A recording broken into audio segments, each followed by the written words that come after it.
Bonjour et bienvenue sur le podcast de Vikia.fr, le rendez-vous incontournable des passionnés de meubles, de rénovation et de seconde main. Je suis Mathilde et aujourd'hui on va parler d'un dilemme que beaucoup rencontrent quand ils veulent donner une seconde vie à un meuble. Faut-il le restaurer ou l'upcycler ? C'est une vraie question car ces deux approches sont très différentes.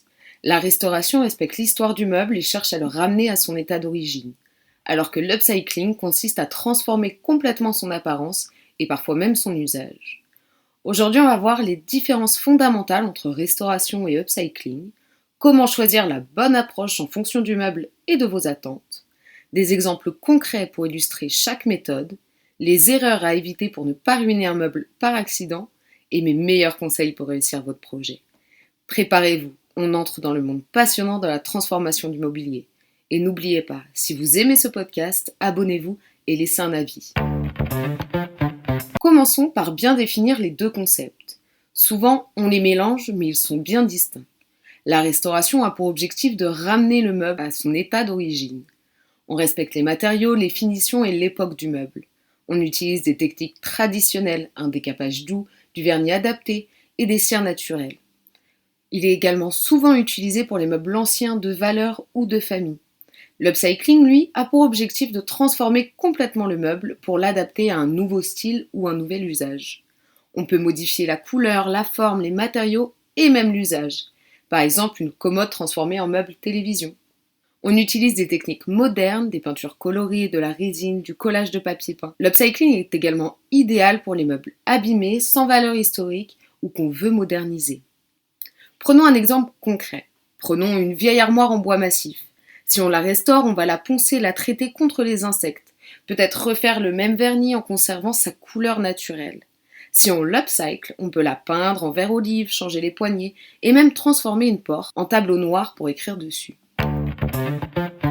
Maintenant que vous avez les bases, comment décider si on restaure ou si on upcycle ? Voici les 6 critères clés.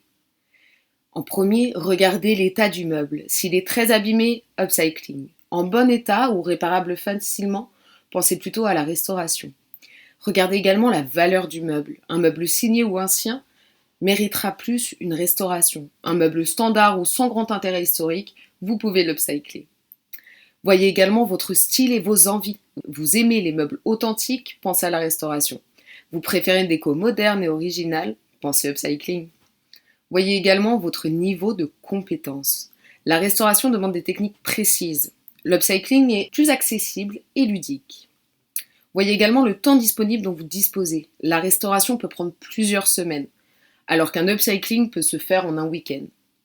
Voyez en dernier votre budget.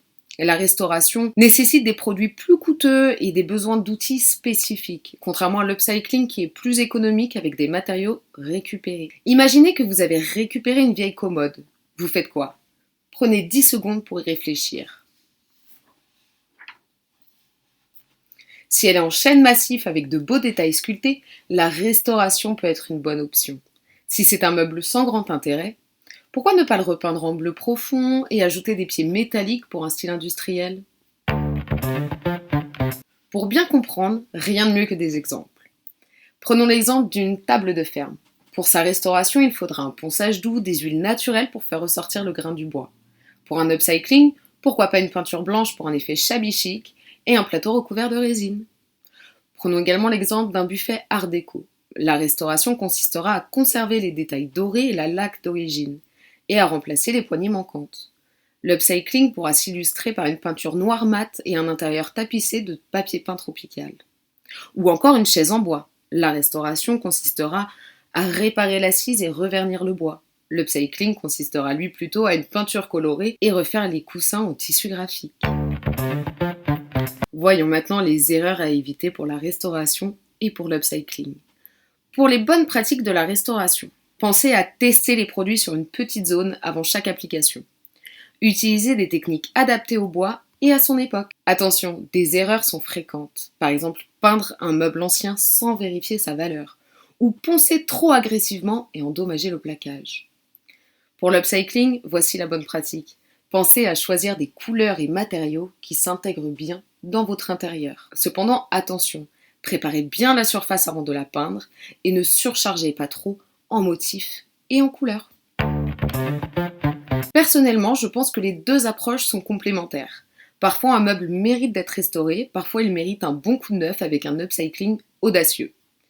Mes conseils, ne culpabilisez pas. Un meuble, c'est fait pour être utilisé et apprécié. Amusez-vous. L'upcycling, c'est une super occasion d'exprimer sa créativité. Et apprenez au fil du temps. Commencez par des petits projets avant de vous attaquer à des pièces bien plus complexes. Et vous, quelle approche vous préférez ? Dites-moi sur Instagram vikia.off ou sur vikia.fr. J'espère que cet épisode vous a aidé à y voir plus clair entre restauration et upcycling. Si vous avez aimé, abonnez-vous au podcast et partagez-le avec vos amis bricoleurs. À bientôt pour un nouvel épisode et en attendant, à vos pinceaux et à vos ponceuses.